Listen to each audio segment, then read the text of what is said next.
नमस्कार मित्रों। चेतस विजयन के एक नए वीडियो में आपका स्वागत है। आज हम उन कारणों पर बात करेंगे जो हमारे आध्यात्मिक जीवन में हमें पीछे की ओर खींचते हैं। साथ ही हम यह भी समझेंगे कि इन दोषों से दूर रहकर आप कैसे सुनिश्चित कर सकते हैं कि आपके किए गए प्रयास व्यर्थ न जाएं और आप आध्यात्मिक सफलता प्राप्त कर सकें। तो चलिए, बिना समय गवाए शुरू करते हैं। सबसे पहली बाधा जो हमारी आध्यात्मिक प्रगति में रुकावट बनती है, वह कोई बाहरी चीज नहीं है, बल्कि हमारे अपने अंदर का आलस है।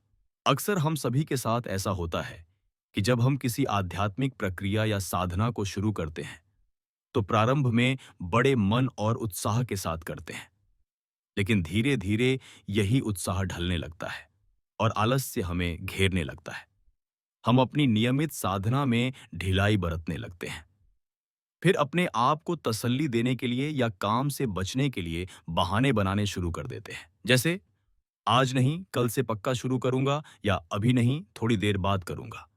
इस तरह का टाल-मटोल हमारे आध्यात्मिक अनुशासन को तोड़ देता है। इसका सबसे बड़ा नुकसान यह होता है कि हम अपने तय मार्ग से भटकने लगते हैं। हमारे अब तक किए गए प्रयासों में रुचि कम होने लगती है। आलस रूपी यह दुश्मन यदि हावी हो जाए, तो साधना में निरंतरता बनाए रखना कठिन हो जाता है। इसलिए आत्म अनुशासन और नियमितता के साथ आलस्य पर विजय पाना बेहद जरूरी है, ताकि हमारी आध्यात्मिक यात्रा अवरुद्ध न हो। दूसरी बाधा है भोजन। यहाँ भोजन का अर्थ केवल शारीरिक आहार से नहीं है, बल्कि हर उस चीज से है जिसे हम अपनी इंद्रियों और मन के माध्यम से ग्रहण करते हैं। मतलब, हम क्या भोजन करते हैं और उसे कैसे करते हैं। क्या हम भोजन करते समय सचेत रहकर, आराम से चबाकर और पूरा ध्यान भोजन पर रखकर खाते हैं, या खाने के साथ साथ टीवी, फोन या बातचीत में मन भटकने देते हैं। इसके अतिरिक्त हम अपने मन को किस प्रकार के चित्र, वीडियो और साहित्य से भर रहे हैं। हम किस तरह का संगीत सुनते हैं। ये सारी चीजें हमारे मन मस्तिष्क का भोजन ही हैं, जिन्हें हम लगातार ग्रहण कर रहे हैं। हम जैसा भी आहार देंगे, वैसी ही हमारी मानसिक अवस्था बनेगी। अगर हम अशुद्ध या तामसिक आहार लेते हैं, चाहे वह पेट के भोजन के रूप में हो या जानकारी और मनोरंजन के रूप में, तो वह हमारी आध्यात्मिक ऊर्जा को प्रभावित करेगा। हमारे अंदर चंचलता या असंतुलन बढ़ सकता है। इसलिए शारीरिक भोजन सात्विक और संतुलित होना चाहिए, तथा मानसिक भोजन भी सकारात्मक और शांतिपूर्ण होना चाहिए। अपने आहार के प्रति सजगता रखकर हम अपनी साधना के मार्ग को मजबूत बना सकते हैं। कहा भी गया है, जैसा अन्न वैसा मन, यानी भोजन का सीधा प्रभाव हमारे मन और आत्मा पर पड़ता है। इसलिए इन सभी चीजों का खास ख्याल रखें। तीसरी बाधा है सांसारिक आकर्षण, यानी भौतिक सुख संपत्ति, करियर की महत्वाकांक्षाएं और सामाजिक प्रतिष्ठा पर अत्यधिक ध्यान केंद्रित करना। जब हमारा ध्यान जरूरत से ज्यादा धन दौलत जुटाने, उच्च पद पाने या समाज में प्रतिष्ठा बढ़ाने पर लगा रहता है, तो इससे हमारा फोकस आध्यात्मिक लक्ष्यों से हट सकता है। अत्यधिक भौतिकवाद हमें क्षणिक सुख तो दे सकता है, पर इसके पीछे दौड़ते रहने से हमारे भीतर एक प्रकार की अशांति पैदा होती है और दृष्टिकोण संकीर्ण होने लगता है। जब दुनिया और उसकी चमक दमक ही हमारे जीवन का मुख्य केंद्र बन जाती है, तब आध्यात्मिक मूल्य एवं प्राथमिकताएं धीरे धीरे धुंधली पड़ने लगती हैं। हम अपने वास्तविक आत्मिक लक्ष्य को भूलकर बाहरी उपलब्धियों में उलझ सकते हैं। उदाहरण के लिए, यदि कोई व्यक्ति ध्यान या प्रार्थना में समय देने के बजाय सारा समय बस धन कमाने या पद प्रतिष्ठा पाने की होड़ में लगा दे, तो अंततः उसे भीतर एक खालीपन का एहसास हो सकता है, क्योंकि आत्मा की तृप्ति बाहरी चीजों से नहीं हो पाती। सांसारिक चीजों का अपना स्थान है, जीवन निर्वाह के लिए वे जरूरी भी हैं, लेकिन भौतिक और आध्यात्मिक जीवन के बीच संतुलन बनाए रखना बेहद आवश्यक है। आध्यात्मिक प्रगति के लिए अपने भौतिक प्रयत्नों और आध्यात्मिक साधना में उचित समन्वय रखें, ताकि दुनिया की चकाचौंध आपको अपने अंदर की यात्रा से भटकने न दे। चौथी बाधा है विश्वास की कमी। जब हम अपने आध्यात्मिक मार्ग पर चलते हुए खुद पर, अपने गुरु पर या ईश्वर पर पूर्ण विश्वास नहीं रख पाते, तो यह शक और अनिश्चितता हमारी प्रगति में बाधा बन जाती है।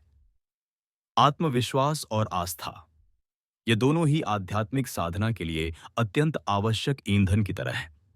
यदि मन में हर समय यह संदेह बना रहे कि क्या मेरी साधना से कोई लाभ होगा, या मैं यूं ही समय बर्बाद कर रहा हूं, या शायद ईश्वर मेरी प्रार्थना नहीं सुन रहे, तो ऐसे विचार हमारे संकल्प को कमजोर कर देते हैं। विश्वास में कमी होने पर हम किसी भी चुनौती या कठिनाई के सामने जल्दी हार मान सकते हैं, क्योंकि हमें अपने लक्ष्य या परम शक्ति पर भरोसा नहीं रहता। इसलिए अपनी साधना के प्रति पूर्ण विश्वास बनाए रखें। अगर राह में कभी संशय आए, तो सद्ग्रंथों का अध्ययन करें, गुरुजन या मार्गदर्शक से बात करें और अपने मन में फिर से विश्वास जगाएं। याद रखें, आत्मविश्वास और ईश्वर में श्रद्धा के साथ किया गया प्रयास कभी व्यर्थ नहीं जाता। पांचवी बाधा है नकारात्मक विचारों को हावी होने देना।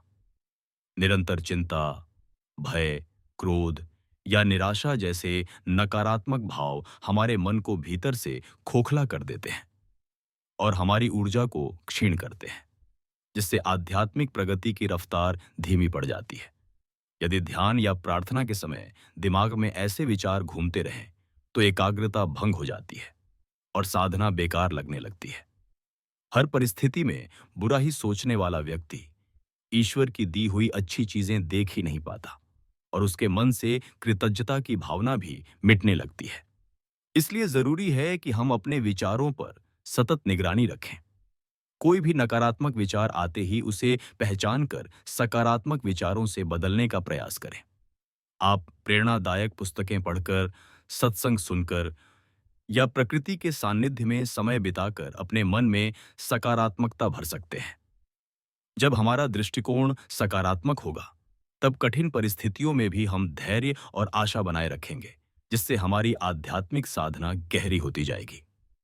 मित्रों, ये थे 5 प्रमुख बाधाएं जो अक्सर हमें आध्यात्मिक उन्नति से दूर रखती हैं। इन सब दोषों से बचने के लिए सबसे अहम है जागरूक रहना और संतुलन बनाए रखना। जब भी आप महसूस करें कि आलस बढ़ रहा है, या आप अपने आहार और मनोरंजन में असंतुलन ला रहे हैं, या फिर संसार की भागदौड़ में उलझकर साधना से दूर हो रहे हैं, तो वहीं रुककर खुद को संभालें। अपने अंदर विश्वास की ज्योति को हमेशा प्रज्वलित रखें और नकारात्मक सोच को सकारात्मकता की किरणों से बदलते रहें। याद रखें, आध्यात्मिक सफलता किसी जादू से एक ही दिन में नहीं मिलती। यह तो एक क्रमिक प्रक्रिया है जिसमें हमें हर दिन थोड़ा आगे बढ़ना होता है। अगर आप नियमित प्रयास करते रहेंगे और इन बाधाओं से स्वयं को दूर रखेंगे, तो आपके किए गए प्रयास निश्चित ही व्यर्थ नहीं जाएंगे, बल्कि धीरे धीरे आप अपनी मंजिल के करीब पहुंचेंगे। जीवन की दौड़ भाग में भी अपने आत्मिक लक्ष्य को नजरअंदाज न करें। आशा है कि आप इन बातों को अपने जीवन में अपनाएंगे और अपनी आध्यात्मिक यात्रा में निरंतर प्रगति करते रहेंगे। धन्यवाद। आगे भी ऐसे ही सकारात्मक ज्ञान के लिए जुड़े रहिए चेतस विजन के साथ।